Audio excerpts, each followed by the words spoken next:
সংসদের কাজ তো আইন বানানো, ব্রিজ রাস্তাঘাট করা কিন্তু সংসদের কাজ না, এমপির কাজ না।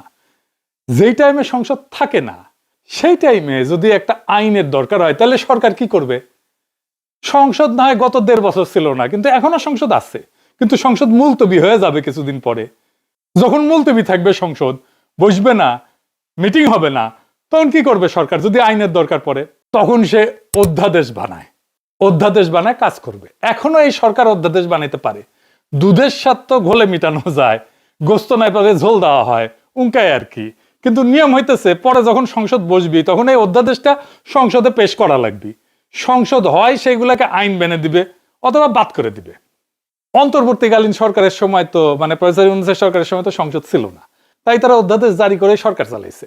ইউনূস সরকার জারি করা 133টা অধ্যাদেশের মধ্যে 98টা অধ্যাদেশ আইনে পরিণত করতে সংসদে বিল আকারে উত্থাপনের সুপারিশ করছে বিএনপি। বাকি 15টা অধ্যাদেশ সংশোধন করে বিল আকারে উপস্থাপন করার সুপারিশ করছে।